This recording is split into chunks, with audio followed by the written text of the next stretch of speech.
Hi everyone, thank you very much for coming along to my talk, which is entitled Don't Let DevOps Get in the Way of Your Dev. So I'll give you a brief introduction of myself and where this talk has come from. My name is Sarah Saunders, as I've mentioned. I work for Capgemini, which is a global consulting technology and outsourcing company. And I work in the UK in the open source cloud engineering division. So what we do in our division is we build bespoke cloud native applications for our clients. So what does that mean? If you had a big company and you wanted some back-end process to be automated, you'd be looking at an off-the-shelf package to do things like manage payroll or HR processes.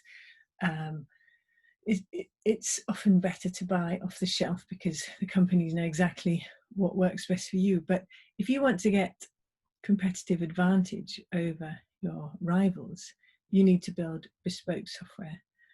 And that's what we do. And the cloud native side of things, everything that we build these days is designed to be deployed on the cloud, because that's what we find our customers want. And this talk, Don't Let DevOps Get in the Way of Your Dev, came about fairly recently when we were looking at starting a greenfield project for a client. And we had a budget for platform engineering. Now, in the pre-cloud days, this would have been significant. You know, we would set aside a huge pot of money to sort this out because you would have to allocate space in a data center. You would have to make sure that it was secure and accessible. You would have to provision the different environments. You would have to support that. You'd have to make sure that you had your infrastructure as code. You would have to make sure that there was a consistent development environment across the team and every developer had the right machine spec and that they could access it. But these days with modern cloud, a lot of that is templated and a lot of the decisions that you might make are pretty much made for you. So we looked at this budget and we thought, we can spend that in better ways. And we decided to completely drop the whole platform engineering part and just let the developers configure the environments on their own. And it went pretty well. And towards the end of this talk, I'll go a little bit further into what we did and why it worked and how it really helped cost saving and allowed our developers, well, our whole team, to be more efficient and effective. So first of all, cloud, migrating applications to the cloud, migrating estates to the cloud is very much what businesses come to us for these days. And basically the goal of this is efficiency. Now, as a techie, I find it quite interesting that there is a very major sort of accountancy driven angle to wanting to run your applications in your estate in the cloud. If you think about it, if you've bought the servers and you have the servers in-house, then that purchase would be capital expenditure for your company. It would be a big upfront cost and it would go on the capital expenditure portion of your balance sheets. But if you're renting cloud services throughout the year, that's a constant lower payment, and it actually goes on the revenue expenditure side of your balance sheet. And company CEOs, CFOs, their share options are very often driven by the ratio between capital expenditure and profit. So have you massively reduced your capital expenditure by moving your infrastructure costs to revenue expenditure? That evens out that ratio significantly. So I think, you know, it's something that we often overlook, but there is a big drive to move to the cloud regardless of operational efficiency. But the concept of the economies of scale, if you have one company who's managing the support of multiple servers and then renting those servers out to other clients, then in theory that economy of scale should mean that it's cheaper to rent cloud infrastructure, and that is very often the case. And then quickly before we move on, I've mentioned this phrase cloud native a couple of times already, so I'll just define what I mean by cloud native. So when we say we build cloud native applications, we mean that we're building software designed specifically to run on the cloud. So for us, that means it's containerized. It runs regardless of the underlying platform. But then it's more than that, because you really want to take advantage of efficiency gains which are offered by specific cloud vendor companies. Now, we don't want tight tie-in to any specific vendor. You know, a lot of our clients are very nervous of being tied too tightly to a specific cloud vendor for various different reasons. But we do want those efficiency savings. So if you can design into your architecture things like API-led pluggable interface-based design, and this, you know, opens a whole range of topics about microservices and domain-driven design and so on. But the concept is, say my cloud provider is offering me a logging service. I want to interact with that via an API. So I want all of my applications to be built with that concept of logging is done via an API in mind.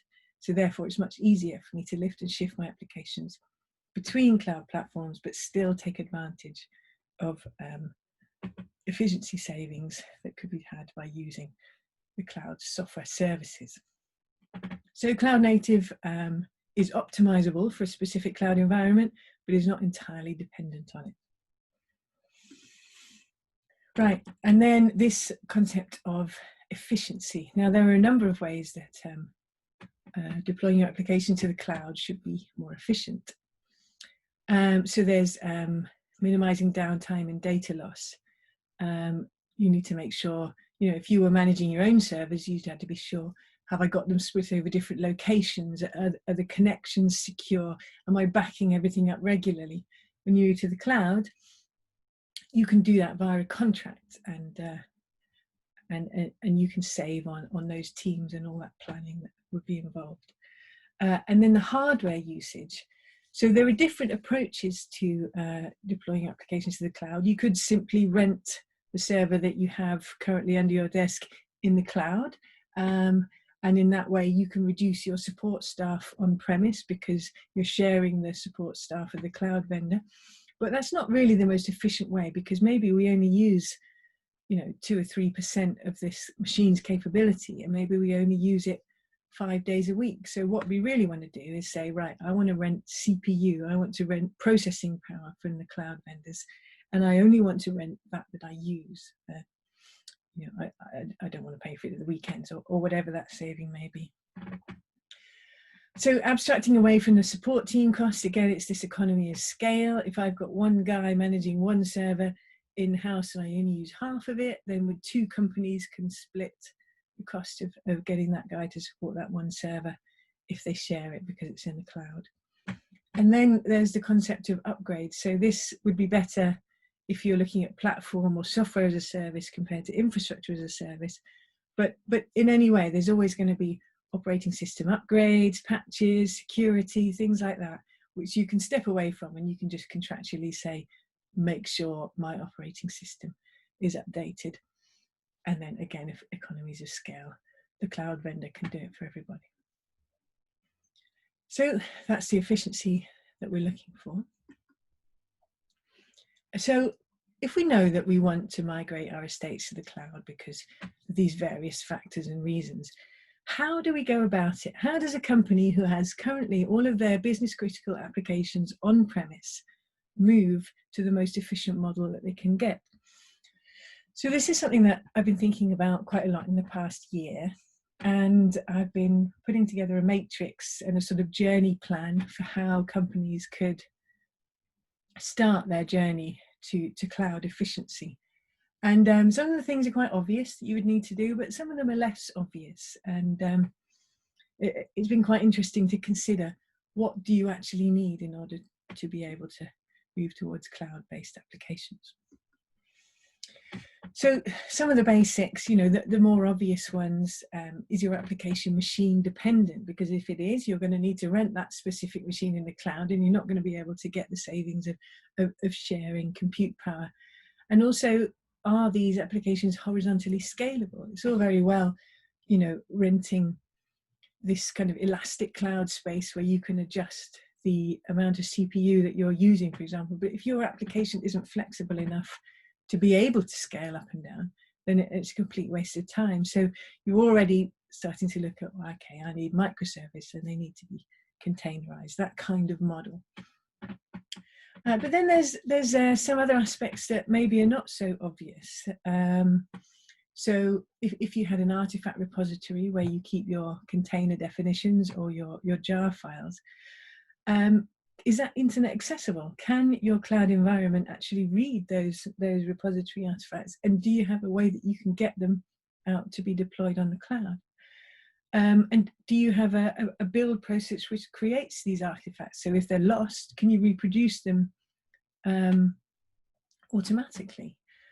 And then if you do have CI/CD pipeline type build automation process, what permissions does it have? This is something that is sometimes scarily overlooked. Are you just running Concourse as root on your on-house servers, and then it just fires stuff out and it has all right permissions to your cloud environment? You really need to think, what does this process actually need? Okay, so it needs read access to my artifact repository or a subset of that repository, and it needs write access to some portion of my cloud estate. But you really need to make sure that you work in a sort of bottom-up approach when you are defining what your automated CI/CD systems can do, because especially in a world where they can provision cloud hardware, then you may end up losing your cost savings fairly rapidly when you accidentally mass deploy Kubernetes across multiple domains. And then you need to think about the individual security of the applications. So if you're on-house, if your internet access is behind a firewall, then you're fairly safe. You haven't probably had to think so much about how does this application know that it's talking to the application it's supposed to be, and it's not just some other random connection which has come in. So some of the questions that we've asked, and we came up with this sort of multi-faceted journey. So the center would be your applications are in-house on in-house servers, and the extreme targets would be the most efficient usage of the cloud. And we tried to break this up into steps, so a company could come in and they could say, okay, well, we have serverless applications, so our runtime is as efficient as it can be, but have we really thought about the support aspects of that? Can we plot a coherent journey through the logs that we're collecting from our serverless applications?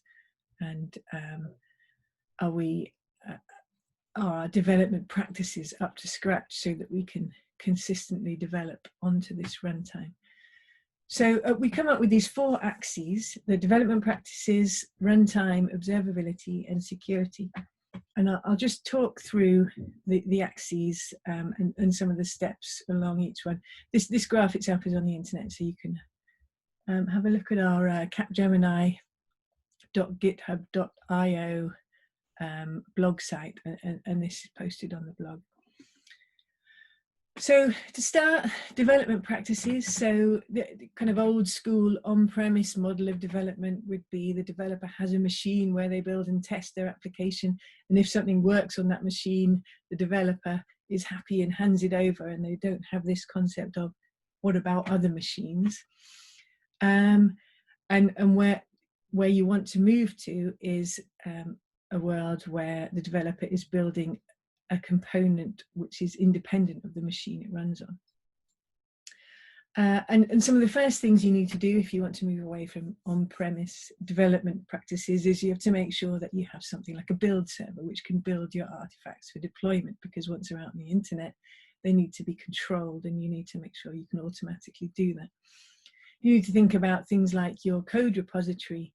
Do you have a master branch where everybody can check their code into the same place? Some really basic things that you might not consider on a big cloud native journey, but it's essential that you have these basics in place. And then we have this concept of cloud ready. So you might be still in-house, but you're deploying to virtual machines. So you know that you can take an artifact and you can deploy it onto a virtual concept. And then you can move on to the next step, which would be infrastructure as a service. So simply moving that virtual machine into the cloud. And again, here, we're not really cost saving. If we're just renting infrastructure in the cloud, we're not getting the benefits of of cloud computing fully. So what we want to look at is some of the concepts like tearing down the environments that we don't need. This concept of ephemeral environments, which is one of my favorite expressions. So if everything is scripted, if all of my artifacts are recreatable at any point, why would I leave them up and running when I'm not using them? So when you're running your test, you can spin up the whole test environment, run your tests, and then tear the whole environment back down again. So this sort of concept of the ephemerality of the environments that you're using is really where the cost savings start to come in. But also, as we move along the road, the vendor lock-in angle can also come in. So we have to start thinking about, okay, so yeah, I want a hosted Kubernetes platform, but what are the differences between EKS and GK and so on? So you have to start being aware of how that aspect is coming in. But once you've got to this point of, right, everything is scripted and everything is ephemeral, you can then start to look at maximizing the potential of that hardware. You know, are we using the right types of hardware for the right processes? Can we align that better? And then you want to look at, this concept of auto scaling groups. So I don't even have to monitor when I need more compute power. It'll just automatically arrive based on profiles that I've built up by watching my application. And I can do red-blue deployments. I can deploy to live without affecting my customers. And so this is a kind of journey that we've mapped out, different stages you might work through. So the second axis that we have is the runtime axis. And again, so this is starting off in-house and talking about how can I get to my ultimate goal, which for runtime would be serverless. You know, all runtime concerns are abstracted. I don't care. And there are steps again along the way, because if you have a business critical application which is machine specific, you can't just make that jump in one. So again, the first step is, can I move to a virtual machine? Can I containerize my application? In which case you can move it to the cloud. And then once you're in the cloud, you can start looking at elastic compute. Can I just rent the CPU that I need? And then once you're there, the next kind of steps are things like low latency. Can I start reducing the network jumps, reducing the data that goes between my services? High availability, you know, this should come pretty much out of the box with a lot of cloud providers. Can I say that my application is split over multiple availability zones and multiple regions? So the next axis that we had is security. So obviously a very, very important aspect for the cloud, and something that will involve the biggest change probably from when you're on premise. So if you had no security processes, because all of your applications are contained behind a firewall, there are a lot of steps that you need to take before you can be certain that your applications are safe in the cloud. And that this involves, as I've mentioned, involves securing the process of deployment as well as securing the deployed application itself.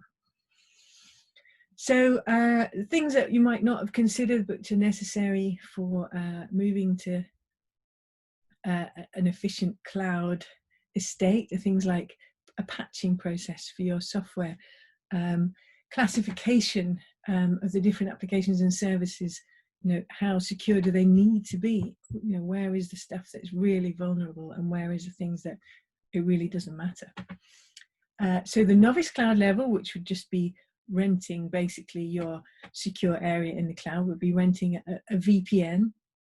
And internally within that VPN, your applications are still unsecure. They're still talking maybe via HTTP.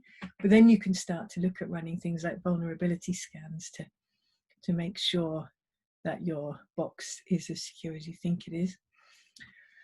But then how do we move to a sort of cost-saving environment? You can use services instead of running your own scanning. You can move to identity as a service. So most cloud vendors will offer an identity service, which can often be more cost efficient than hosting and running your own.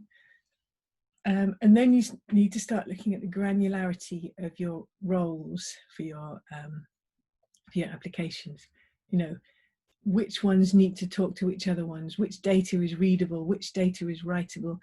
You know, how can we break this down to as fine a granularity as possible so that we can just give the applications the accesses that they need and not give them any more. So when you're moving to the Elastic Cloud, this would be kind of dropping this VPN concept. So you say, I'm so certain that my microservices are secure, I don't need to lock them into any specific network. I'm happy that they can safely run. So we're looking at things like mutual authentication per service rather than on the VPN level, and concepts like the Istio service mesh, where you can abstract all of your security concerns out to this mesh that connects the services rather than having to program the individual services to each have the same concepts over and over. And then our goal here is this zero trust network. So we can deploy our applications safely without having to have any trust in the network, because we know that our applications are individually secure. So the final axis here is observability. So this is our sort of DevOps support type axis. And again, massively changes when you move to the cloud. One of the main things, I mean, particularly if you're looking at running serverless, where you've got thousands of these little individual applications all generating logs, how on earth do you form a cohesive picture of what's going on in your estate, and how on earth do you therefore narrow down problems, identify hotspots, things like that. So if you're moving away from just having all the logs where you can access them to a world where you can't access any logs, it can be really tough. So you need to start out with the basics. How do we gather these metrics? How can I create a robust service or bunch of services? What patterns am I using to collect this data? And alerting as well. I don't want to be wading through the logs all the time. I want to set up a bunch of rules so that I'm notified when the things I care about happen, and then I can go and look at the specific place. So even the novice cloud level, you need to look at aggregating these logs from your different applications. So the ELK stack, Elasticsearch, Lucene, and Kibana is fairly standard way to aggregate your logs together. And you could host that stack yourself in the cloud rather than having it on house. Or then as you move to cost saving, you could then look to using a service that does that for you, monitoring services. And the cloud native log tools, we mentioned this right at the start, didn't we? So if you're building your applications to treat logging as a service accessed via APIs, then you can take advantage of cloud vendor specific and therefore cheaper logging options. And then the goals that we have here are then moving out to things like ChatOps, where you've got a bit of machine learning, perhaps is a better way, in understanding what do I need to know and what's happening. And you can use Zipkin and open tracing either again as a service or hosted yourself to kind of monitor your business transactions.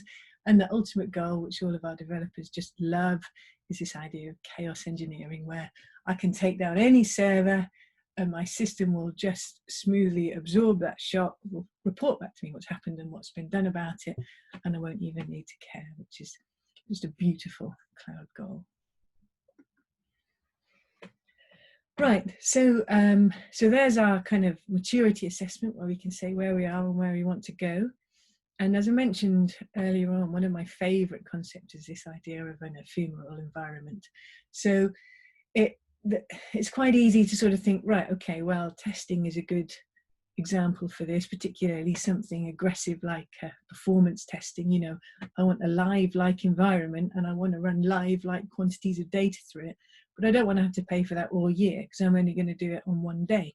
So let me spin up this environment and its data set for one day, run all my tests, and then close it all down. That's a huge cost saving. But why stop there? What about our developers? They only work, in my case, I only work 3 days a week. So how about all the environments that I use, all my branches and applications that I spin up before I check them in? they only need to run when I'm using them, and then they can all be torn down again. But then why not go even a step further and say, this pipeline that I use to deploy my code, that has to run on hardware somewhere. Why don't I just spin up my CI/CD pipeline when I've made a code change, and then it can build this new application, and then I can tear it all down again. Again, that could be a significant cost saving if you've got multiple developers pushing multiple changes and building multiple versions of their artifacts throughout the day. And so that's what I want to look at in the second half of this talk, is how can I, as a developer with no budget and no hardware, create for myself a continuous delivery pipeline and deploy artifacts to cloud environments. So yeah, quickly, what would that cloud environment be? I've mentioned in previous talks that what we like to have at Capgemini as the kind of barrier between dev and ops is Kubernetes as a service. So we like to rent a Kubernetes environment from a cloud provider, and then we like to write Docker containers and deploy them onto that environment. So it's a really nice line in the sand between the responsibilities of the developer, which is everything down to creating and moving that Docker container, and the responsibilities of the cloud provider, which is to maintain and support and configure that Kubernetes platform that we want. And so the only question that I then have as a developer is, how do I tell the cloud environment exactly what it is that I want? The way that I'm going to show that in the demo shortly is using Terraform. Now, Terraform is one of the kind of infrastructure as code programming languages. Has been around for a while, but it's one that I feel fits into a developer's mindset. You know, I've looked at quite a few of these infrastructure as code tools, and some of them, you know, you can explain Puppet to me a million times and I still won't get it. but Terraform, I get it. It makes sense to me. You know, the concepts are named in such a way that I feel I can understand them. If I see, you know, the configuration code, it makes sense to me. The abstraction layer of concepts like the providers, you can have a cloud provider. So AWS has a Terraform provider library where it can build these different applications on AWS for you. And I feel that I'm capable of writing Terraform code, whereas some of the other Puppet, Chef, Ansible type languages, I don't get. So what we would use to define our cloud Kubernetes as a service environment is Terraform scripts. This is a diagram of what I want my developer to be able to do. So as I've mentioned, here I am, I've got no budget, I've got no hardware. What I want is a cloud-based development environment and cloud-based deployment environments so that I can write some code and I can deploy an application. So I've already mentioned I want to use Terraform to define what these cloud environments are. But how do I get that Terraform script to run? And what I've been using is GitLab. So you might have come across GitLab. This is the one downside of virtual conferences. I can't ask for a show of hands or anything, but you know, we've seen a big uptake in usage of GitLab in the past couple of years. We've always used Git as a repository for code, but GitLab will give you a stage further than that. And not only do you have a repository for your code, and also a repository for your artifacts. So once you've built your code into a Java or a Docker container, you can store that in GitLab as well. But it also has this concept of a GitLab runner. And what a GitLab runner it is something that could run my Terraform scripts for me. It doesn't have to be Terraform, but it works with Terraform. And so all I need to do is log on to GitLab, even using the free tiers is sufficient for me as my kind of greenfield development stage. Create a new project, drop in my Terraform definition files of what the cloud environment is that I'm looking for, and GitLab will, every time I make a change, will create that environment for me by running the Terraform definition scripts.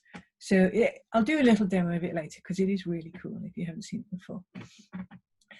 And so then I can build out this Kubernetes hosted service. But then obviously I then need to put something on that Kubernetes service in order to be able to build and run my applications. And for putting things onto Kubernetes, we use a product called Helm, which again is another open source infrastructure as code type product, which allows you to define what it is that you want to host on Kubernetes. And it comes up with a whole range of these things called charts. And the Helm chart will install a product for you onto Kubernetes. So in this example, what I would want to do is I would want to find the concourse chart, because I wanted to use concourse as my CI/CD pipeline.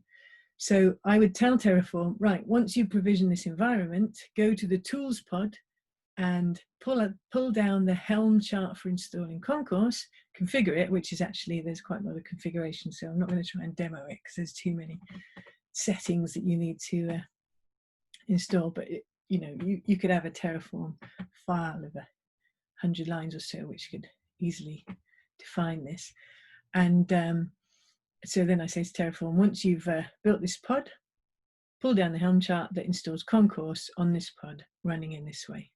So I've gone from 0 to suddenly having a cloud environment which contains my continuous delivery pipeline. And then I can link that continuous delivery pipeline back to the source code that I have in GitLab. And I can say, right, monitor this directory. When something changes, run my build scripts, and then deposit the artifact that you create back into GitLab. And then I can have a second concourse pipeline, which is watching that repository.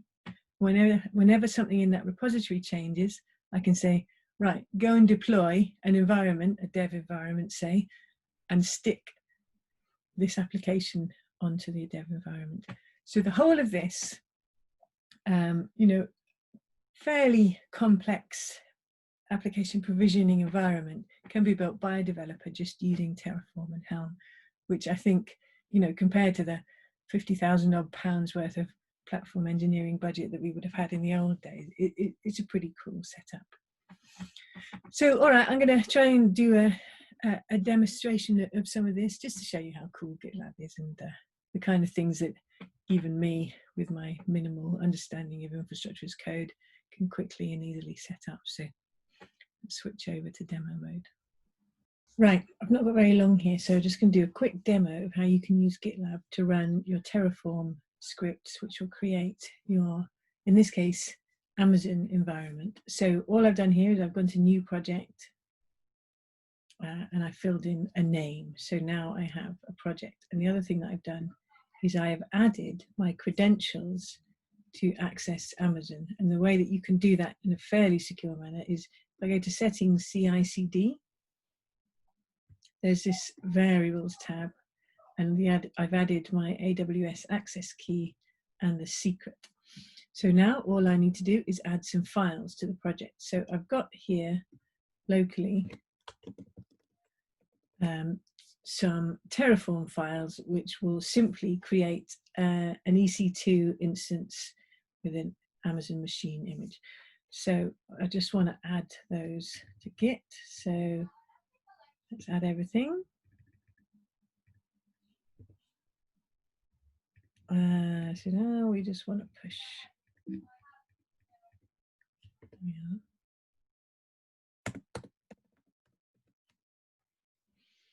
I'm going to push those files out to Git, and then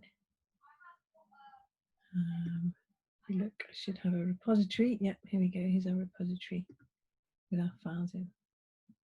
So one of these files is called gitlabci.yml, and this is the file that the Git runner will look for to action your repository. So what I've got in here, you can see, is a definition of a Terraform Docker image, and then I've got some scripts to run on that Docker image. So I'm basically just gonna initialize Terraform, and then I'm going to perform a Terraform validate and a Terraform plan.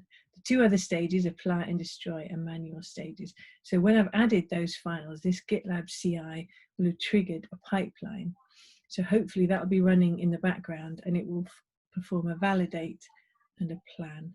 So if I go down here to CI/CD and pipelines, we can see that's running away. We can see that the validate stage has already passed and the plan stage is running. So this stage shouldn't take too long. Right, there we are, it's finished already. And now I can see the two manual stages, apply and destroy, are available. So when I run apply, it's actually going to build something into my Amazon account.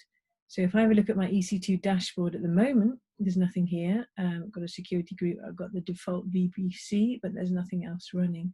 Now, if I go to GitLab and run the Terraform apply stage, what that's actually going to do is it's going to provision my AWS environment. So while that's running, we'll have a quick look at the files and show what it's provisioning. So this main.tf file will be the one that runs first, and all of these Terraform files will run. So if we have a look at what we've got here, we've got terraform.tf, which is just defining where the backend state is formed. So I've created an S3 bucket, which is going to store the Terraform state. The provider.tf is saying, okay, what's Terraform using to run this? So I'm using AWS. I pulled the region from the variables. So those variables here, just some very basic things. So we've got which image am I going to put on my EC2 instance, my region, instance type, a micro, so that I can stay within the free tier. And then I've got a key pair to allow access to the instance, and a couple of tags count. So I'm going to have 2 instances up and running. And then main.tf, which will be the main thing that happens. You can see what it is that we're going to add. So we're going to create a private key resource that we can then use to create an AWS key pair, which we can then use to secure our AWS instance. We're going to create this one under the name one server, which is going to be the image that we've passed in through our variables. And then the IP address is going to be the output, because that's obviously what we're going to need for our theoretical next step. So I'm just doing a very, very simple image installation here, but if you wanted to install Kubernetes, it'd be very, very similar. You'd just use an AKS resource, but then you'd need to configure all the pods and the connections and so on that you wanted. So we'll keep it very, very simple here. Right, let's have a look at our pipeline, see how it's going. Fabulous, that has finished, that's succeeded. So if I now go and refresh my EC2 dashboard, you should be able to see what it's done. Woohoo! There we are. We have 2 EC2 instances. They have their own volumes. They've got the key pair created. Everything is up and running. How cool is that? So really straightforward to provision your environment. And I can tear all this down again without any worries of, oh, am I going to lose something? Because I know that it's all scripted. And again, I didn't need the hardware to run Terraform because that was provided to me for free by GitLab. So just the last step here is to run Terraform destroy so that I don't max out my AWS credits. There we are, quick demo. So there we have it, a quick demo of how I can get a project started without any hardware or indeed any money. So in conclusion, I think as the points here say, the modern cloud environments reduce the need for heavy investment at the start of a project. This big platform engineering budget isn't necessarily what we need. And we want to make sure that the focus stays on application development and not on the amazing things that you can do with infrastructure as code. So if you want a really simple startup, you can use GitLab, Terraform, set up your Kubernetes environment in the cloud, use Helm to provision it, and then you can leave the management of everything else, all the operations side, to the cloud provider. So sorry about that, it's a bit longer than intended, but there's still time for a couple of questions, and thank you very much for listening.